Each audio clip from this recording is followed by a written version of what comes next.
Hello, this is Scott Wells for the MagicWordPodcast.com. This week's episode is brought to you again by the Friends of the Magic Word. It is thanks to our patrons, those who donate on a one-time basis or on an ongoing monthly basis.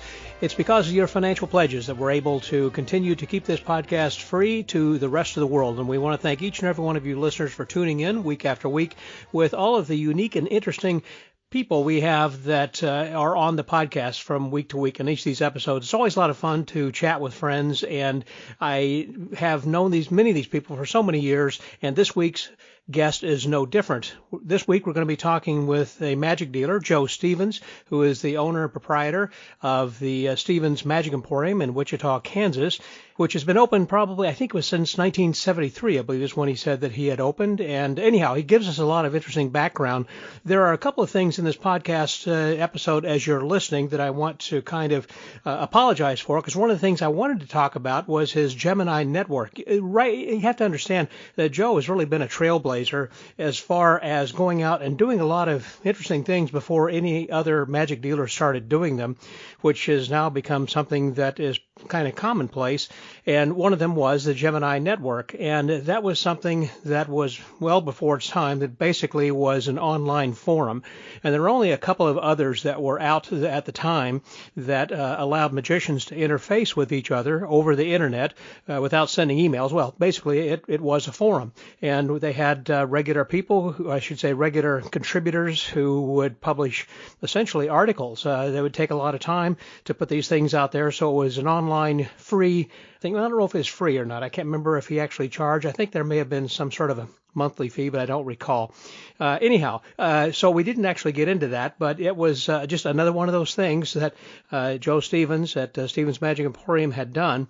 And also, let me just say that this is not a long 1 hour advertisement for Stevens Magic Emporium. It's just that Joe Stevens has offered so much to the magic community for over the years, and he is a friend to so many. And I know that a lot of you have seen him at magic conventions and have ordered something from him or purchased something there at the convention. But, with the Desert Magic Seminar and the other things that he has incorporated with the Greater Magic video library and other things that he has done, has just been groundbreaking. And the stories he shares this week are really good too. One of the people we talk about in this week's episode is Nick Rogerio, who was one of the co-owners, along with Rich Block, of the Collectors Workshop, which was later sold then to George Robinson down in McAllen, Texas. But anyhow, we talked briefly about Nick Rogerio, and I said that I would like to get together with him because Joe had mentioned that he was not doing well physically. Well, since this episode was recorded, that Nick has passed, unfortunately. So just kind of goes to show that time is always of the essence, and that you should always grab the opportunity before it's gone. And unfortunately that Nick is one that is gone. But Joe is around, and he has been for, golly, what did he say? Let me just say several years. And he's still working then as a proprietor at Stevens Magic Emporium, along with his son, Mark. And Joe comes into work every day and working 6 days a week. In fact, when we talked, that I had to chat with him over his phone line at his office, but I couldn't get to him until after Saturday afternoon, when they actually had shut the shop down, because that they keep busy throughout the week. Well, anyhow, enough hearing from me. Let's hear what Joe has to say. So please welcome my guest and good friend here this week, Mr. Joe Stevens, here on the Magic Word.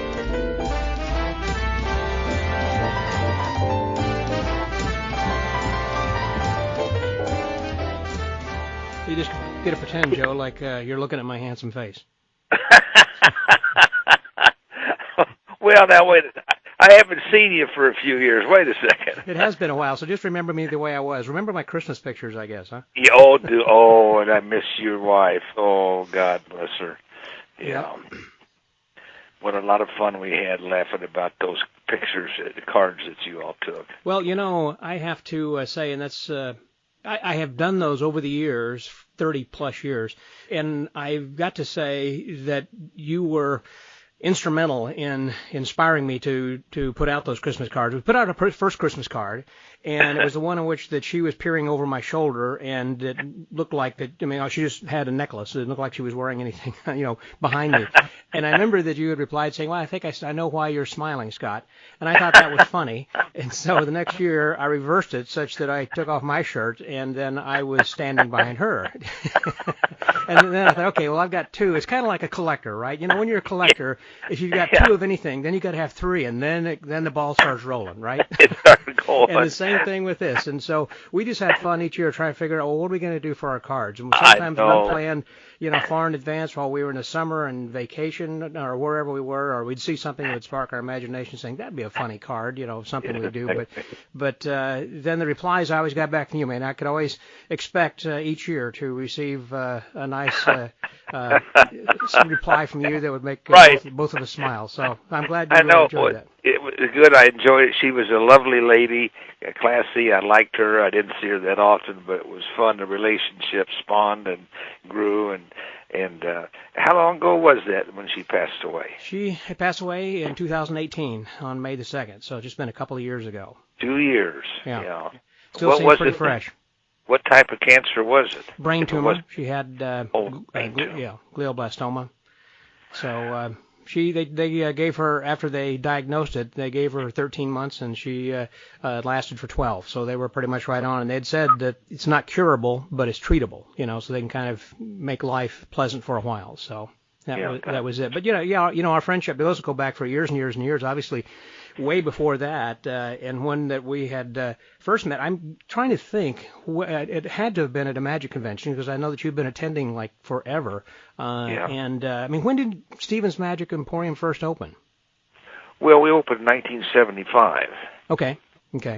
And before that, I recall you telling me that you were a Fuller brush salesman. And when I've talked to people about that, they just kind of blink and say, I don't know what first of all, a door-to-door salesman is, let alone Fuller brush. And as I recall, Fuller brush kind of had a full line of things. You didn't sell vacuum cleaners, but it was kind of like a Sears and Roebuck catalog kind of stuff you sold, right? Oh, they had all kinds of brushes and cleaning supplies and aerosol, room deodorants and cosmetic, like the Avon company. It was a huge company. It's a very strong company, but of course now with things changed. Mm-hmm. I was with them 22 years. Wow.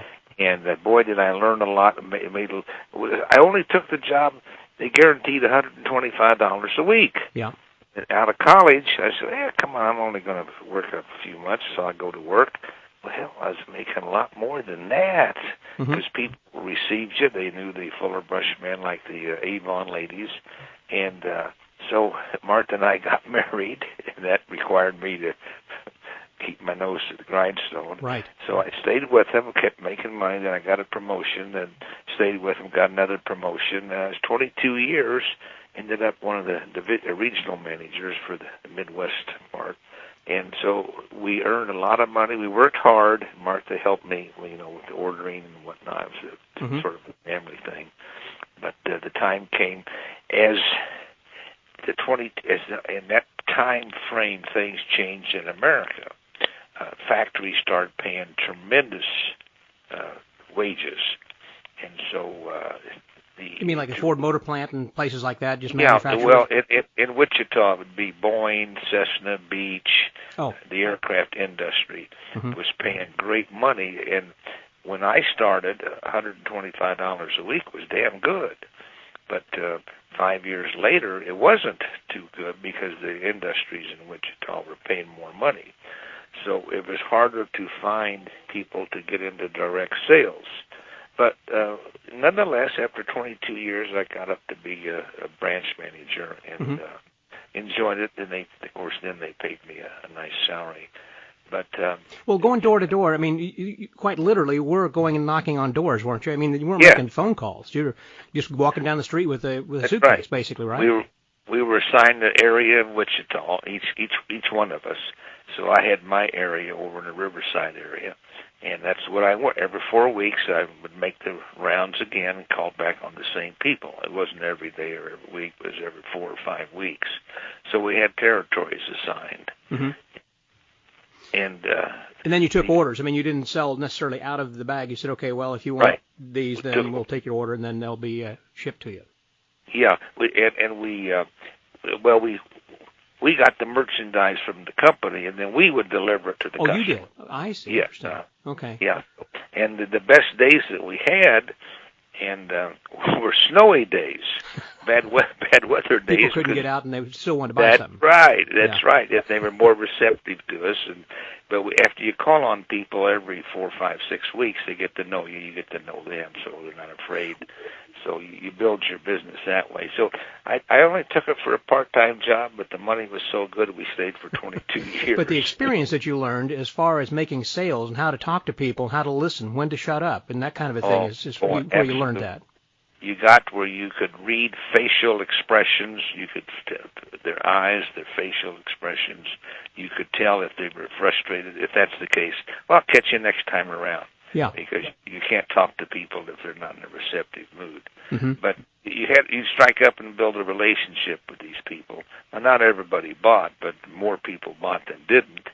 So if they didn't buy after a couple of times, or they were resistance to the type of selling we were doing, I just scratched them off, didn't call on them again. But we had a lot of people. I had customers every time I went by, every 4 or 5 weeks would buy. What did they buy? A hairbrush, a can of room spray, toothbrushes. There was always something that they buy every day somewhere. We just happened to catch them, and they bought from us. So, but after 22 years, that industry changed. And in 1975, I wanted to always have a magic shop. And so we opened up a magic shop here in Wichita. And well, were you doing magic? I mean, when you were going and doing sales, I mean, were you kind of putting in some tricks to kind of entertain people, like with jokes, basically? I did that with the kids, sure, of course, okay. and they loved that, and that built a relationship. But when I decided to leave the Fuller Brush Company, we were making good money, but so we started the magic shop, and I stayed with Fuller. I stayed with them for 2 years, mm-hmm. and Martha worked the magic shop, and it wasn't just magic. She had gifts and plants, novelties, jokes, and gags. Mm-hmm. Did you ever sell adult novelties? I mean, I know some magic shops, in order to stay in business, seems like that they had adult, like a little closet or section. Did you ever go that route or not? We had a section of gag jokes. Okay. They weren't pornographic. They weren't X-rated. They were just funny stuff. Mm-hmm. Yeah, the novelty type things. You open the lid and something would spring out of it. See? Exactly. Uh-huh. And so it wasn't really adult risque, right? Yeah, mm-hmm. Right. It wasn't X-rated. Well, was that the same shop location where you remained for all the years? Yes, it was at 3238 East Douglas. Mm-hmm. So you had a good relationship, and still do, I'm assuming, with the leaseholder. Well, we moved when sorry. we sold the business. We sold our costume business. We were big in costumes too. Costumes, magic, novelties, and jokes. Halloween was huge, so we made a lot of money. Did you close down the magic side of the business during Halloween, the way some magic shops do? Yes, we did. We packed up the magic, and we did. And focused on costumes. Yeah, they understood when they came in, because they would come back if they would come in to get a set of linking rings. We would pack them. They'd come back in 2-3 weeks, whenever the season was over with. Well, now back then, really, the only major magic brick-and-mortar shops was like Tannen's and you, and there probably wasn't but a half dozen or so across the country that really didn't do a lot of mail-order business. It was mostly walk-in. Isn't that right? That's right. The Jean DeVoe in St. Louis, yep. Abbott's up in Colon, Michigan. There was a magic shop in Kansas City, Magic and Novelties. Louis St. Pierre out in Hollywood. Yeah. Yeah, so, but it was, walk-in business. But mail order got so big. I mean, it just transfigured itself. It changed. Did you advertise then, like in GeMiNi magazine, I guess, back then? Yes, mm-hmm. We sure did. And then, so we built a mailing list. We had a catalog we started doing, and Connie Little here in Wichita was our graphic artist, and she was brilliant. She put out a little 24, 36-page catalog, and we'd get the addresses of our magic customers, and every 6 weeks we'd send them a little catalog. Mm-hmm. And boom, boom, boy, that thing was just, in fact, that is I think that, of course, now with the internet and our website and our catalog gets us 90% of the business. Mm-hmm. 90%. Wow, today 90% Yeah. is all online, as opposed to the other 10% is just walk-in business. Yeah, online. That's hard to keep doors open, I think, with just that small a business, but unless there's just a huge amount of online business. Well, yeah, it's very difficult to compete if you don't have access to have a website, and if you're not doing emails and getting your customers' email addresses. It's Sure. very hard to compete anymore. It's not like it used to. But there's a lot more competition. I mean, whereas there used to be, that's what I was kind of getting at, that back then there weren't that many brick-and-mortar shops, whereas today there are lots of online shops, because anybody who wants, it's almost like you want to be a magician. Well, you go to Stevens Magic Emporium, and you buy a 3-card money, and you have your business cards printed the next day, and you're ready to do a show the following day. That's right. Similarly, with online shops, it seems like that you can just get an account, then with a wholesaler, then you can create your own website, and boom, you're in business. Absolutely, it's so easy now. So anybody can become a magic retailer, a dealer, and even though they're not full time, they can do it part time, and they siphon off business from those who are doing it full time. Yeah. I'm not against them because we have items that nobody else has. You do have proprietary things, and that's what I've always really enjoyed whenever I go to, or used to go to conventions and see you there, and then Mark, and then other people, who were with your standing behind the booth, always had something a little bit different that you brought from overseas, because you really got to travel a lot. You had associated or affiliated with some other creators who you sold. You were the sole proprietor, I guess, for selling their items and everything. Fine. So. Yes. Well, the Ken Brook line, we paid $10,000 for the Ken Brook line. That's a good investment. Oh, it was, because he was one of the leading magic dealers in England, London, Mm-hmm. England. And all the pros went to his shop. Fred Capps, Ali Bongo, all the old-time pros visited his shop, and I kept hearing this name, Ken Brook, and Pete Byro was responsible too. Oh, Ken Brook, he sells blah, blah, blah, blah. So I finally got a chance. Ken was in failing health, and I ended up buying the line, and we paid $10,000 for the Ken Brook line, which is still today amazing. It's those items from those creators will play forever, because you've got Capps's Nemo 1500, you've got the Capps's floating cork, you've got so many of the great items that Ken Brook, put out. So, well, he must have been doing kind of what you were doing back then over in England, that is, of associating with some of the greats who would come to him with certain ideas, and then he would have exclusives with that. Yes, that's true. But he didn't carry crap. He carried good stuff, and his instructions, he was, oh man. He used to write his own instructions, didn't he? That's right, but he put the plus in his routines. And Pete Byro kept talking about him, and then I heard Jay Marshall talk about him. I heard all these people talking about Ken Brook. And then when I had the opportunity he was wanting to sell the business, I jumped in and bought it. Yeah. And so this carried us, and it's still, to this day, Scott, we still sell a lot of the Ken Brook Magic Range items. Very professional. Very professional. Now, Supreme was not part of Ken Brook. That was a separate company, is that separate. right? Uh-huh. Okay, yeah. because I know they had some things. Ken Brook worked for Hooper, and then he went out on his own and opened up his own studio. Okay. Well, I remember meeting Ken Brook one time, and correct me if I'm wrong, but it seems like he was at Siegfried and Roy's home whenever they sponsored a party over at his place. Oh, yeah, the backyard. Yeah, the backyard. Yeah, you got to meet him. You sure did before he passed away. Yeah, and I remember him just crying, and he was so thankful and wonderful to be there, and he was just a very emotional fellow. Yeah, you remember that, don't you? Yeah. It really meant a lot to him, because he met Brother John Hammond. Vernon was there. Slidini, Christian Fechner, Ricky Jay. Yeah, they were there, and he was just in heaven. I think it was 84? You got me. I doubt it. Probably. That was about, we opened in 75. It It was around 81 to 82, 84. Well, kind of going back on that, that wasn't obviously your first dance, but maybe you had been doing some other things, and I was going to ask about that. I thought that you had something in Wichita that was an early convention in the 70s, and I want to say 78, 9, somewhere in there, and when David Copperfield had come in. You're right. He came in the late 70s. I was with Jay Marshall at Abbott's in Colton, Michigan convention. Mm-hmm. David was just blossoming out, and he did a stage act. And Jay and I were sitting on the front row, and I said, damn, he's good. And I was looking for somebody to bring into Wichita to start a little small conclave for magicians. Yeah. So what made you want to do that? I mean, were you just trying, what was the idea?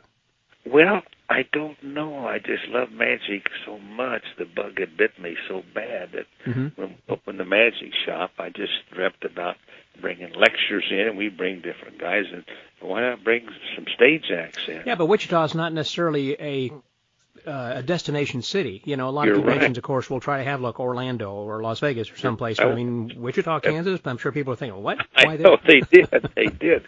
But when you get a name like David Copperfield, they did come. But he wasn't the name, as you said back then. I mean, he probably just finished his show in Chicago. Well, when I saw David at Abbott's, he was just blossoming out. Mm-hmm. When I approached him after the shows with Jay, I says, Mr. David, Mr. Copperfield would like to bring you to Wichita and do the stage acts for us. We're going to have a conclave in Wichita. And he said, well, just pay me my fee. His fee was $10,000. I said, okay, we'll do it. And I gave him a deposit. Mm-hmm. But he wanted to do 2 shows that day on a Saturday. And he said, no problem. So he came, and he had a great time, and we struck up a relationship with David that to this day is still very well respected for both of us. You know? And that kicked it off. But the first convention we ran was a Wichita conclave, and I don't know, I just wanted to do it because there were different conventions. St. Louis Jubilee was going on over there, and Chicago had something, and IBM and SAM had something. I said, well, I'd like to try to do something in Wichita. There weren't as many conventions back then as there are today. That's for sure. That's right. Mm-hmm. That's right.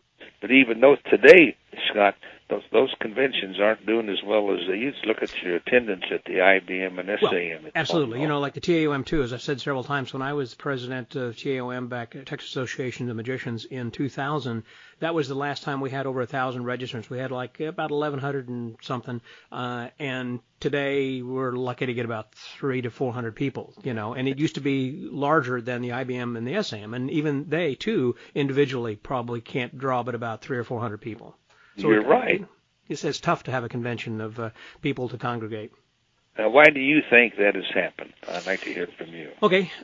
Well, you know, I'm usually asking questions, but thank you. I'm glad to, I really would like to discuss that. But I think it has a lot to do with the way people have learned to socially interact, specifically that we're able to buy things online. We can practice online. We have YouTube where we can interact with people. We have Zoom conferences or Skype or whatever. We want to talk to somebody and physically. I don't think that people like to get out as much as they used to. It could be that they're not making as much money to travel to these locations. Everything has gone up, it seems like, obviously, just the general cost of living as far as transportation and your living expenses while you're there at the hotel. Even if, like, whenever I was younger, would be sharing rooms with other guys, you know, to defray expenses. But hotel costs have continued to rise along with travel, as I said, and registration fees have gone up. And even so, it's just gotten to be to a point where a young person who would be the one who you're really trying to attract really can't afford that. And I think that's evidenced by why you see so many close-up people as opposed to stage magicians. I don't think there are a lot of stage props that are being sold as there were in earlier days. I don't think necessarily that Mac Magic and some stand-up kinds of things necessarily are being sold. I may be wrong. You're a dealer. You might correct me on this, but it would seem that there are more close-up things because people can understand. It's not a trick box or a trick can or whatever, right. But you can carry a deck of cards with you a lot easier and do card tricks, and so younger people have that ease and of entry into this. And so I just think that it's a matter of finances and economy, of whether that people, can get in. And as I said, because of social interaction that people can get through Facebook and through other social media and everything, that they are not necessarily as interested as they once were of physically going and seeing people. I mean, I could hardly wait for the next convention, to get a chance to go to the dealer's booth and see what you got that's new. And I would actually come with a list. There are some things that I have seen in magazines. I really want to see how this looks. Of course, this was prior to YouTube, and so I want to actually see you demo this. And it's like, yep, that's what I want. So I'll check these things off. There are things that I might buy in addition to that, but as a pro, you got a general idea of what you want to buy. Well, now that you can buy anything anytime, and you can see it demoed, and you can decide whether or not that you want it. And so why do you need to necessarily go to the convention? Because of that access. Anyhow, those are a variety of reasons why I think that you don't have the attendance today that we used to. You hit the nails on the head, all of them, because what we want to, what motivated us back then, and even today, we need a magic fix. But back in those days, the fix was going to a magic convention because you got to see them live, you got the dealers demonstrating, you bought magic, you could stay up all night doing card tricks with Roger Klaus. Exactly right. So you got your fix. But now you get your fix every day because of what's on the internet and on the GeMiNi magazine, the IBM Thinking Ring, the SAM magazine. It's easier to get your fix now, so you don't have to spend all the money because the costs have gone up for air travel, hotels, food, registrations. Another thing that always sort of ticked us guys off as dealers is a lot of the conventions let any and all dealers in the conventions. So now, it sounds selfish, but when you do that, the amount of business that you do is watered down. If a convention has 10 dealers and you have 1,000 people, those 10 dealers will sell a lot more. Mm-hmm. But when the convention attendance drops a little bit, you bring in 20, 25, 30 dealers because that was revenue for the people running the conventions. It waters the business down. So it didn't get to be too profitable to fly to Boston, Massachusetts for an SAM convention and pay all that money, hotels, food, meals, travel, and your business was less because there was more people more dealers selling. Yeah, that's a good point. If you have, well, for one thing, back when it was 1,000 people, it'd be different. But then having 500 people and the same number of dealers, you've got less money to be distributed among them, and they're trying to give more of an experience to the registrants by having more dealers. So let's say that you before had 20 dealers for 1,000 registrants. Now they've got 40 dealers for 500 registrants. There you go. Makes it even worse. There you go. Now, I also understand, because I haven't been to an IBM convention or SAM for several years, the number of dealers at the convention are not near what they used to be. Is that true? That's true. I think that's true. Mm-hmm. Yeah, when I had gone in earlier days, there was a huge room, just with rows of magicians. Seems like you can go down, and now they're contained to smaller areas. Yeah. Yeah, and because you paid for dealer space, you can have one or two tables. You got your hotel room. You got your air trap expenses. I remember Obi was chastising me for not going to. I said, Obi, it doesn't pay. It sounds selfish. I don't mean it bad. I love to go too. We meet new customers and show off new stuff, but it doesn't pay to work 5 days, kill yourself to break even. In some cases, don't break even.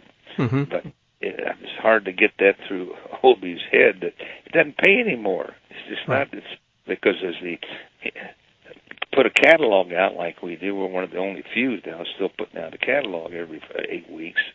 We get more business from the catalog than we ever sold at a dealer's convention. For those who are listening to this, by the way, that Obi O'Brien at the time what you were talking about was the dealer chairman for the International Brotherhood of Magicians Convention. So he was the one who was trying to solicit and get more dealers, obviously, to come to the convention. So, yeah, I can understand why he was talking with you and saying, hey, you need to come. So, yeah, that makes sense. So then you actually kind of transitioned from, after a couple of years, why did you then decide to go to Vegas? I mean, it was obviously a great choice, but did you feel like that you would bring more people in if they went to Vegas, or you got too large for Wichita, or you had bigger plans, or did Siegfried and Roy invite you to come out, or what happened?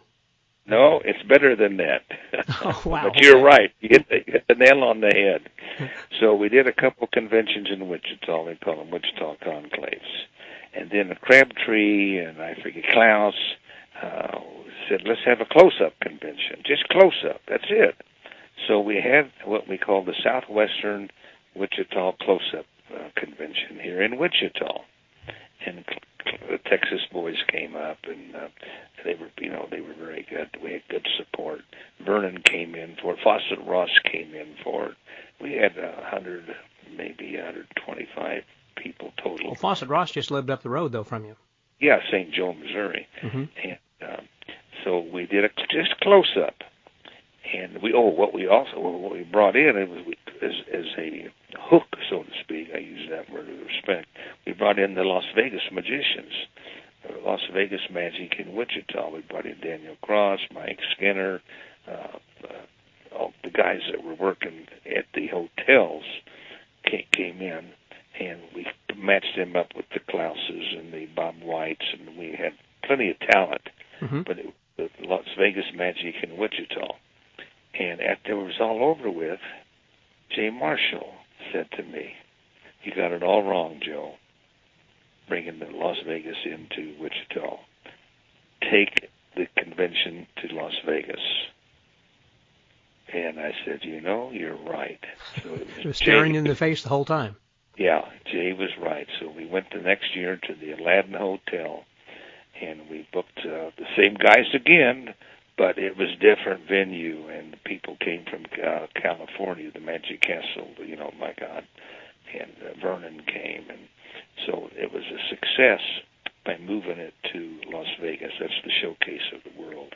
Mm-hmm. And so that started it off, and it grew, and then Siegfried and Roy were not involved the first couple times that we went to 2 years. And then one night at Gary Darwin's magic party, Wednesday night, I think it was. Mm-hmm. Wednesdays, right. Midnight, Siegfried comes in, and because he loved magic like we all did. Yeah. He was sitting at the table with Siegfried, and Martha and I are talking to Siegfried. And Siegfried says in his German brogue, "Why do you come to our show?" Well, we didn't go to the show. We didn't think about going to the show. Yeah. And Martha sort of nudged me, and I said, "Well, Siegfried." Siegfried wanted to know why we didn't publicize Siegfried and Roy's show as being part of the convention when you come to Vegas. Mm-hmm. Yes. I said, "Well, if we do, you've got to do something. We don't want to just use your name to." And then people are disappointed that you're not teaching magic or lecturing or having a talk. And so Siegfried says, "Tell me what you want me to do." And so we give him ideas, and he says, "We'll do it. Roy and I will do it." So Siegfried wanted to be, and God bless him, I give him the highest praise. He loved magic, and he wanted to do whatever he could do to make magic successful. And that's obvious because they were successful. Oh, yeah, sure.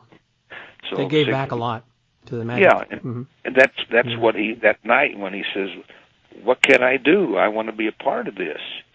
So we said, "Well, maybe we can meet you after your show and have, I wasn't promoting dinners and parties or anything. Maybe we can something to do." I said, "We'll meet you after your last show, and we'll have a few drinks over at, where the hell was I can't remember." He said, "That's fine. Roy and I will meet you after our show." So we did. And we went over to the hotel where they were, after his last show at midnight, at the bar. Mm-hmm. They bought everybody drinks. Mm-hmm. That were there. And so that started. And then at the end of that, I said, "Well, thank you very much for what you did." And I could tell they wouldn't do it again. Well, next year, if we do it, we want to do something a little different. So give some thought to what you think you would want to participate in. I never, ever said, you need to do this. Can you, It was up to them. And you just kind of gave them, carte blanche, saying, we're in. We want to do something with you too. What's your idea? Yeah. And let them kind of run with it. That's the beauty of it. They wanted to participate in it, and so it wasn't that I sold them on anything. The venues sold them on participating because it was good for magic. So Slidini and Vernon came there too, and they loved Siegfried loved spending time with them. He's like you and I, Scott. He'd do anything for magic. Right. And so that's how it started, and every year it got bigger, and every year they wanted to do more, and not to give them all the credit, they're the ones that were the catalyst for the thing growing as big as it did. Yeah, because they eventually then had their Sarmoti Lion's Head Award. Yes, that came up, and they wanted to do that and to present the winner with the cash. Mm-hmm. Although we supplied the cash, they supplied the statues, and their time.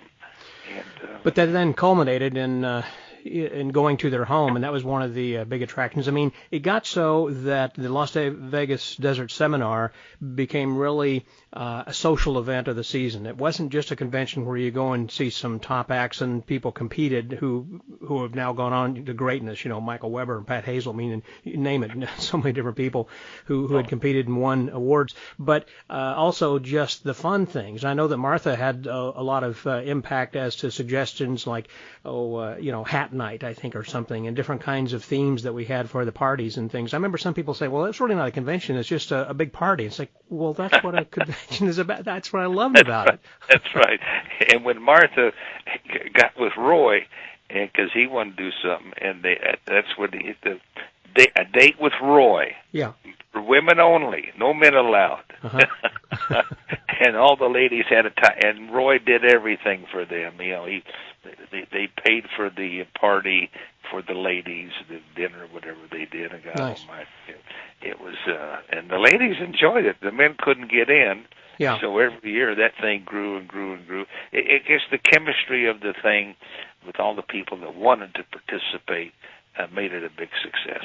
Sure, because a lot of times that I believe that particularly the ladies who are not magicians are left out at magic conventions. It's like, okay, well, you can go shopping, you can do something else. They got to find something else for them to do, or else they just don't come to the convention at all. But your convention was very inclusive before others. I don't know that others really have ever reached that same level of the bar you set way back then. They may have tried, but they could never compete with Roy and the date with the ladies. No, that's true.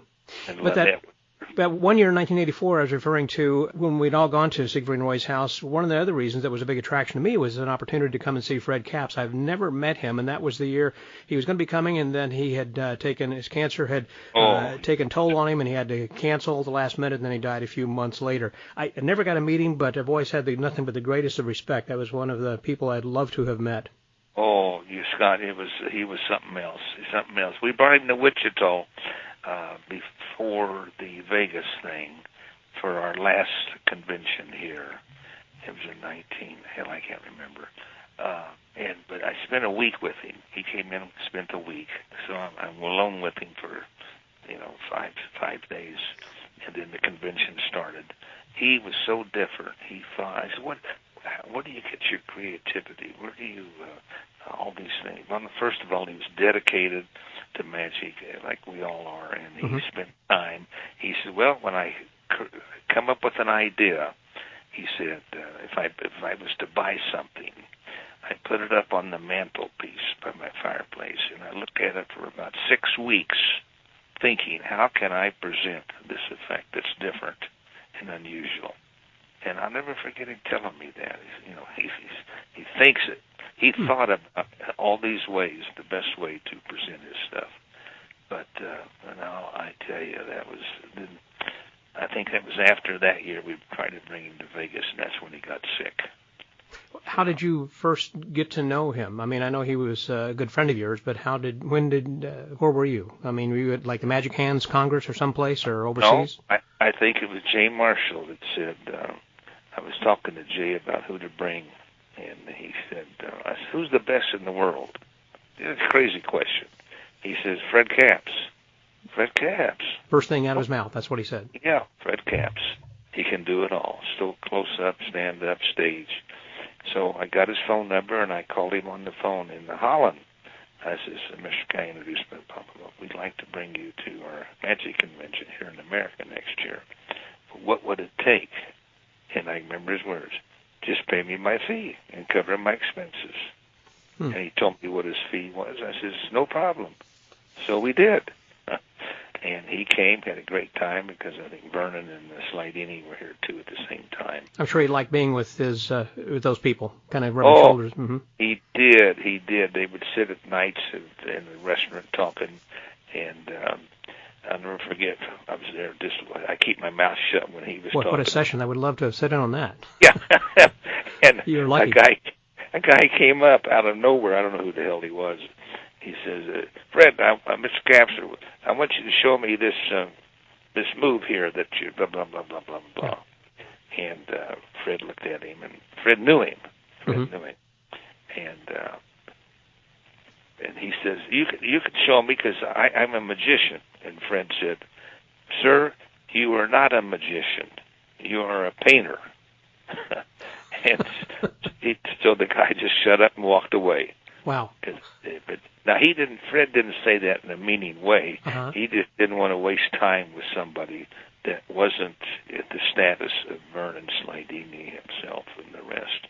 And they were sitting at a table, eating or having a drink, and the guy interrupted him, and that sort of teed Fred off.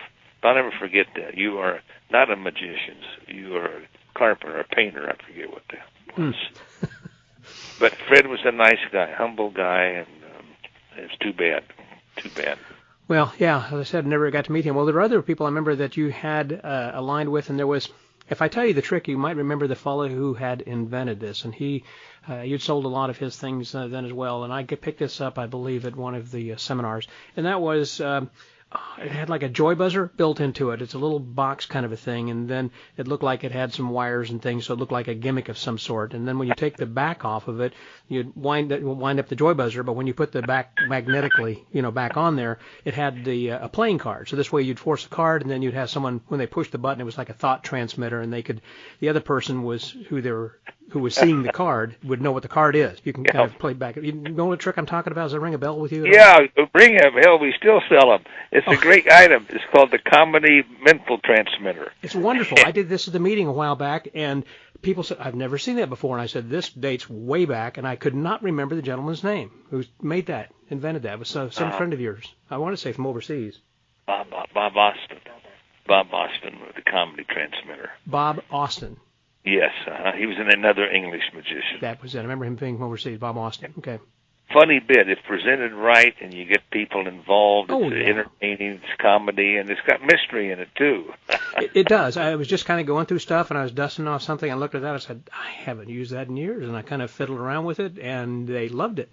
Everybody kept saying, where did they come from? Bob Austin, that was the guy. Okay. Yeah, great item. We still make them today. Mm-hmm. And so I know that you became associated then with Rich Block, because I had performed at his Magic at the Summit in Washington, D.C., and that was a fun time also. And I could see some similarities between his convention and yours, and why that you guys had finally merged, and similar personalities with just being very congenial and likable people. I've stayed at his home and visited with him many times, and just love him and Suzanne. And I remember going to a backyard party with him one time with Harry Blackstone Jr. and Charlie Reynolds and others. I was thinking, boy, what am I doing here? We're all having hot dogs and hamburgers, and it was so much fun. He's just such a great, great guy. But how did that mashup to change? Well, that's from a the good magic question. You do very well with the history. You got a good memory. That was I had bypass surgery. I had a heart attack, and I can't remember now when it was, but it was. I had 5 bypasses, and boy, I slowed down, and I was just going too fast, too much, and so Martha and I talked about it, and I said, well, running the Desert Magic Seminar was a lot of stress and a lot of work, and although I loved every second of it. And I know that Bill Wells and Pete Byro and others had helped you with that, too. Yeah. But even so, it's a lot for even a staff. it was just putting it all together and working with the magicians, different ones. And after that, it took me a few months, to get back to normal. And Rich and I had a supper one time, and I just mentioned to him that I don't know how it came about, Scott. I don't know, but it came up about selling the Desert Magic Seminar. And Rich said, okay, how much? I told him. He said, no problem. And so we sold it, but we still retained the ability to, or the participation to be involved on the committee with Rich, advisor and whatnot. So we sold it. I got rid of the stress. Martha was happy. And we still could participate and see all of our friends, see Siegfried Roy and Lance and all the people. So Rich bought it. He and Nick Rogerio, sure, bought the event. Back when they had Collector's Workshop. Yes, Collector's Workshop. And they ran it for a few years and did real well. And then I guess Rich just decided not to. That was sort of the end of it. Yeah, it did just kind of fade away. I mean, it wasn't any big bells and whistles or anything, like Magic Magazine had done with the end of their 25 years or whatever, with big accolades. I mean, it was just one of these things that after 1 year, they just didn't have it the next year and just kind of stopped having it. So that's why I kind of wondered what happened. I guess that I know that Rich and Nick eventually had sold the Magic Collector's Workshop and that, a guy in West Texas bought it, this company now. Who was it? Let me think. Who was it? George Robinson now has it. Oh, yeah, George. Yeah, right. So George has the company then now. So what's Nick doing, by the way? I haven't talked to Nick in a long time. I remember... the last I heard, he wasn't doing too well. And okay. I might need to get in contact with him sometime. Yeah, you better do it quick because his mind, I understand from Rich, it's hard for him to remember things. Well, that's too bad. But I'm sure he'd love to talk magic with you. He was the one that I had, who had suggested to me to put my posters in, keep them flat and put them in plastic bags, and I just stored them under the bed because I went up. He took me up to the bedroom. We slid these out and started going through a bunch of posters. In fact, I think he gave me one or two, which I had still have in my collection. But anyhow, yeah, just a great guy that I might want to try to touch base then, with him. But yeah, now of course during the conventions that you were the only dealer. I mean, as opposed to like other conventions where they invited the people in. So, but was there a dealer room? I can't remember. Yes, we did. I was the only dealer for a few years. Yeah, that's what I was thinking. Of course, it grew, and then we opened it up to, and we selected the dealers we wanted. It wasn't anybody wants. Kind of like Abbott's does, I guess. Abbott, well, of course, they got people selling on the streets that they can't control, but I mean, those that are actually the other dealers in the gymnasium, they select. Yeah, we always, and I think I can pridefully say the dealers we invited were good, honest dealers, reputable, and they had a different line. They were specializing in this and that and whatnot. And so we let them in, and at the end, we had 15, 20 dealers from around the world. So it was good. It didn't bother me to say, let's have some other dealers come in and get a piece of the pie. Because it was an attraction, as you know, in a convention. The dealers, the performers, the lecturers, the venue are all important to have a successful event. So by having more dealers, even though we sold less, it was okay because it brought in higher registrations, which compensated for the loss of sales. Yeah. It was sometime then, Joe, also back around that time in the mid-'80s that you developed then the Stevens Video Library. What was that called? Yeah. Was that what it was? The Greater Magic Video Library. Yes. Mm-hmm. Yeah. I remember there was a fellow who was a host who was a local television personality, I guess. Yeah. Okay. You got a good memory, Scott. I'm impressed. And they used to shoot in their studios at the TV station. Yeah, Gene Rump was the local television celebrity and radio guy, and he loved magic. Gene got into magic, and he'd perform on the side too. And so Gene was the one that said, "You ought to start shooting these guys for doing their lecture." Oh, it was his idea. Yeah, it was his idea. Huh. And I says, "Bingo, you got a good idea." And so Gene, he developed the first video and Carol Fox was the first one. And from then on, getting Carol, who was a leader in the industry, everybody wanted to, that we asked, well, we wanted to pick, the top ones. There was no problem. We paid them the fee, we paid their expenses, and they came in and did a 1-hour show for us. So, it's interesting, because I was curious about that, of whether, Joe, that people back then were concerned about doing this, because I know that they were still lecturing. Remember, Bob Carlbach used to, before I started doing this, and I took it over from Bob as far as booking lectures for people on a tour. And back then there were a few people lecturing, and but for the most part, they could only be seen really at Magic conventions. Big names like Carol Fox and some others. So how did they feel when you would approach them to say, would you do this? Because they may feel, well, I'm giving this up, and why would anybody need to attend my lecture when they could just buy my video? Well, yeah. Did they have that as concern to express to you? Not really. Maybe a little bit, but it never surfaced to me because I never had anybody say no. Interesting. Okay. Well, you're Joe Stevens. Who'd say no to you? You're such a nice, likable guy. Ask him about thank you. I'd give you the shirt off my back, personally. But the fee was fair, in fact, more than fair, and so it just, we got lucky. What we touched always came around and was successful. But Carol was the first one, and then I picked him because he was so well known, and then it was easier to get the next one and the next one, and as the thing went on, everybody wanted to be a part of it. Because after all, Scott, all they're doing is teaching 6 or 8 tricks, and they're getting themselves a pretty sizable, nice sum of money. Right. Yeah. Back then, as far as the compensation, in addition to cash money, did you also just say, okay, we'll give you some videos you can have that you can sell if you're going to be lecturing? I don't remember doing it, but I probably did, but it was never part of the contract. It's never part of the deal. And well, now, as I recall also that you were doing those on a monthly basis, and, I mean, there were so many people for a while coming in, and then you had the baker's dozen, where that you could get 13 for the price of 12, because you had this was a subscription basis kind of a thing. I mean, you didn't know what you were getting, necessarily, for the next 12. It was like a magazine, basically. That's right. They didn't care. So but all the talent, I like to say all the talent we brought in was, they didn't have to worry about getting somebody they didn't like. Oh, yeah. Larry Becker, Michael Lamar, I mean, you name it, yeah. All of them there. So that we were the leaders in that. Now, where did I get that idea? Hans Zahn in Canada? He started the first video. And when I found that out and saw some of his stuff, I said, that's a great idea. I got to give him credit. It's something that I thought of on my own. So we started the Greater Magic Video Library. But he was the first one, though, that did it. But it didn't last long with him. Now, how many total videos do you recall you put out? Oh, there is... in the library? Almost 40. Wow.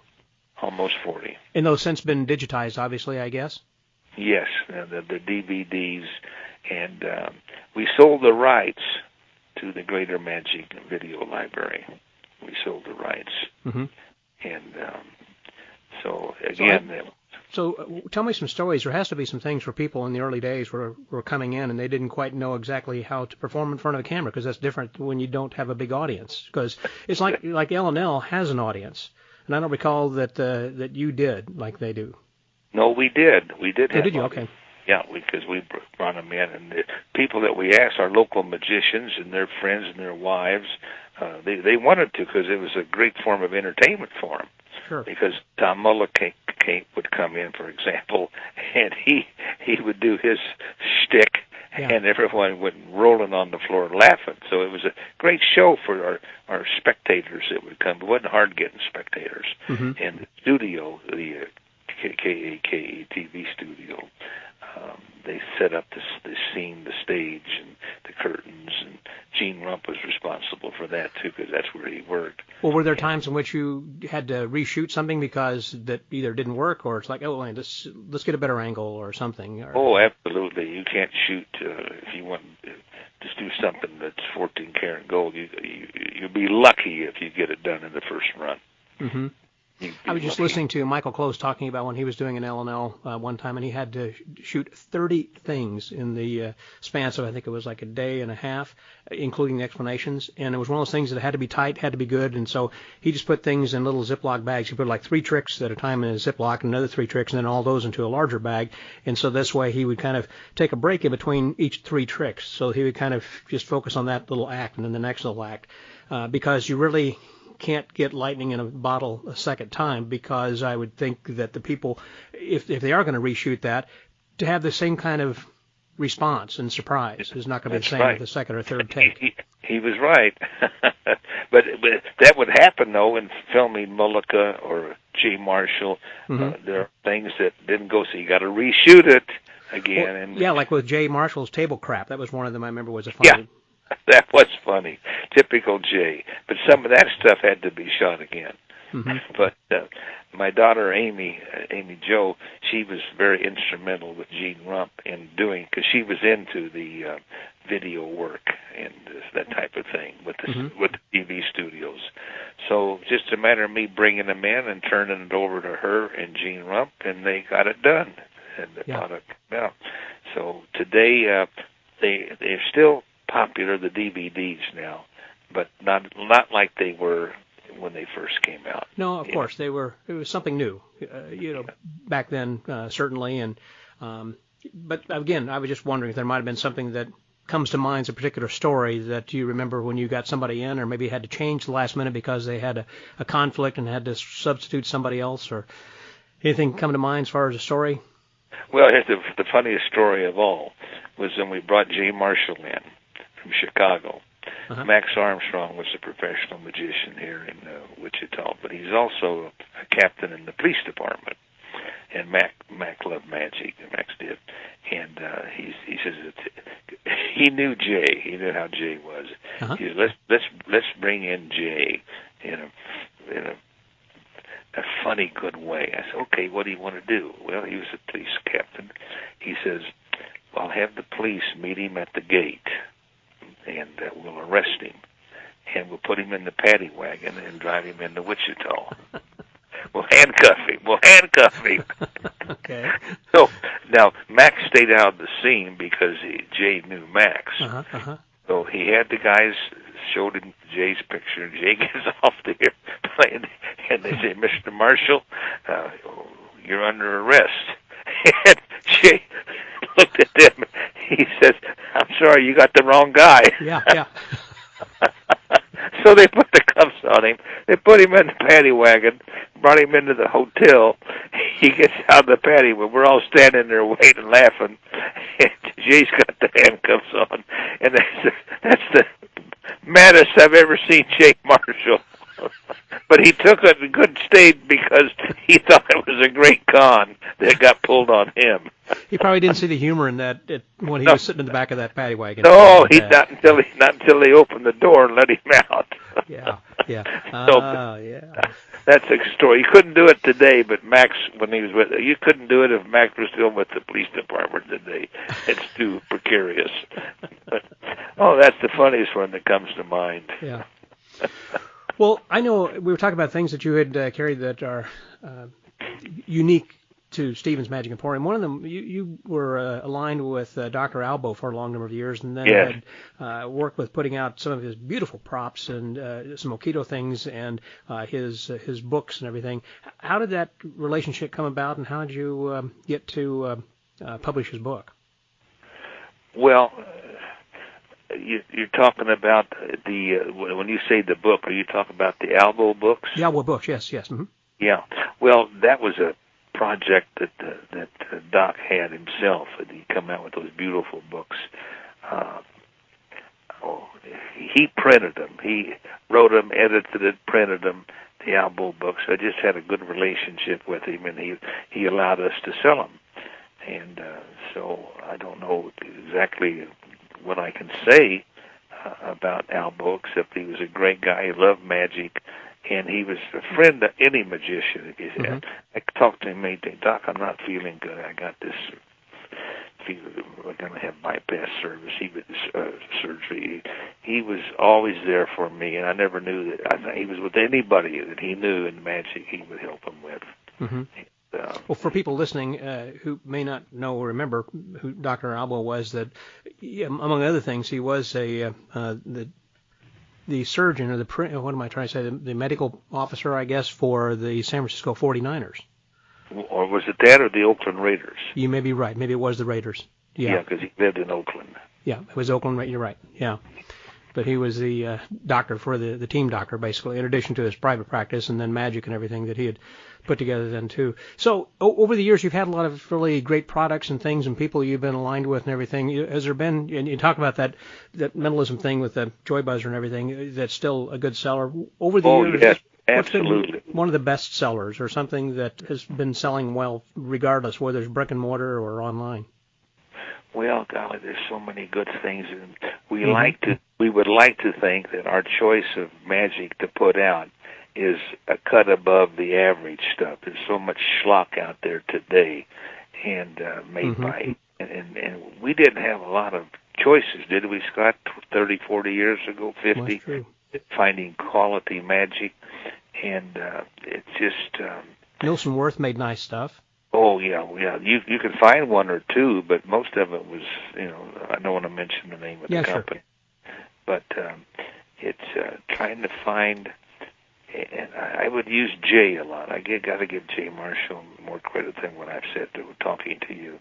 Jay guided me so many times. I could call him, Jay, how do I get a hold of this? Is it worth me?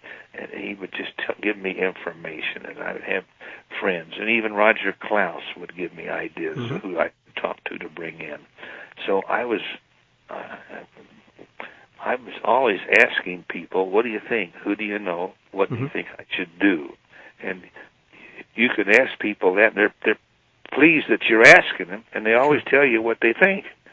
So I was lucky to get the right answers back, and finding the Ken Brook line and getting the Supreme Magic. I tied in the Supreme over in England and got stuff from them too. So we got lucky. I don't like to carry schlock. We just got something.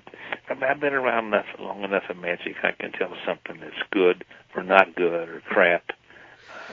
That's true. And you've been the honest dealer, most honest dealer, it seems like, because you were just saying, well, I really don't want to mention names or anything, and that kind of reminded me of something else that so many years ago that I had asked you as a friend about something, say, well, I don't, talk about somebody else. If I don't have something nice to say, I'm just not going to say it. And I don't remember I think you had said something to the effect is that everybody is a customer or a potential customer. And I think whether you're a dealer, Joe, or you're not a dealer, you're just a human being, everyone's a customer to you. You're someone who you interact with. And so everyone you meet is a customer or could be. So in other words, that you may be passing someone on the street who's not a friend, but they might be a friend. And so it's best to be nice to everybody. And you have been that Mr. Nice Guy in our community that has been well loved for obvious reasons, throughout the decades. Well, it's so nice to hear you say that. I'm sure that I've upset some people, not knowing that. I mean, there may be a few that I meant to upset, but it's still there's a fraternal feeling that I still have. But when a magician comes through Wichita and he stops, let's go to lunch, let's go to supper. It's just me. I just remember how grateful I was when Vernon spent time with me and Slidini spent time with me, and I've got to tell you one funny story before we close this. Yes. Vernon Slidini. But Slidini I give credit for starting the Desert Magic Seminar, because he came to Wichita. We lectured here.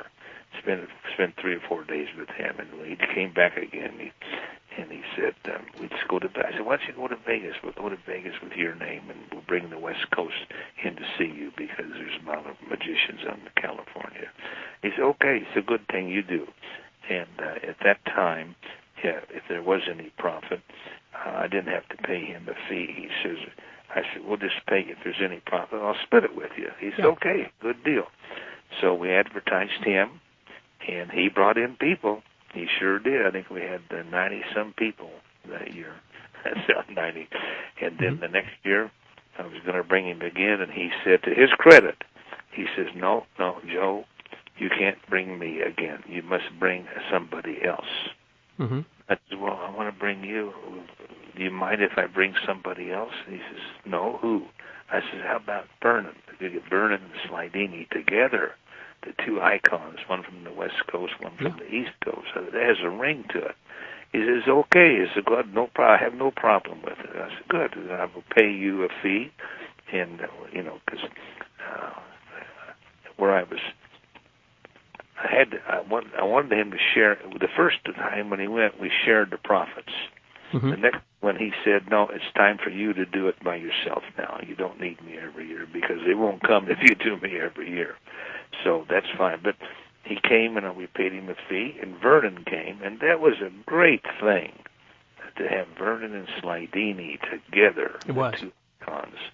And one funny story, and I know we want to bring this to conclusion today, but one funny story is Martha just loved Di Vernon. Now, all the gals loved Vernon, and he was a ladies' man in his day. But Vernon says, "You want to play some gin?" She's okay. Let's go, because Martha was a good gin player. So they go up to the room, and from the Ladden Hotel, and they're playing gin rummy. So I go up to make sure everything's okay. Well, the door was open, and as I was walking down to get into the room, Martha is screaming, laughing.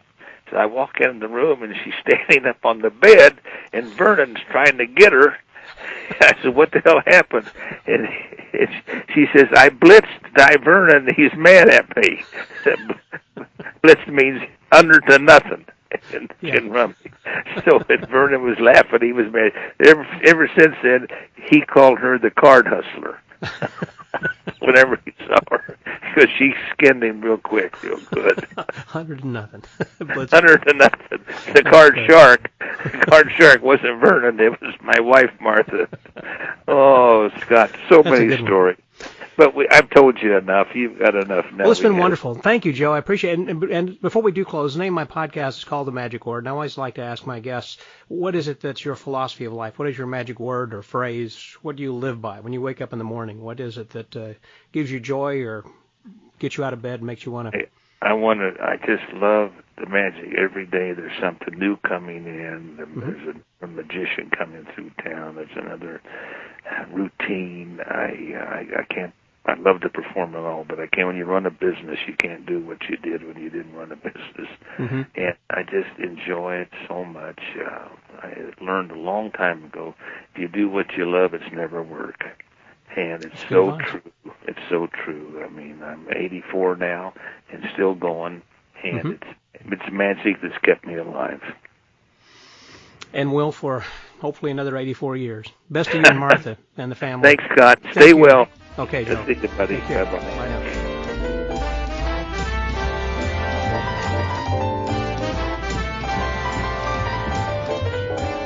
Wow. Thanks very much, Joe. That was just a delightful chat we had and a great opportunity to catch up. And as I mentioned at the beginning of this episode, we never really got around to talking about the GeMiNi Network. And there were so many other things that we could have discussed, but there were stories further that I know that you would have loved to share if we only had more time. But don't we always wish we had more time? But thank you for the precious time that you had given us. That means both me and all the listeners then as well. So thank you for your time and your words and your friendship. I appreciate that, Joe.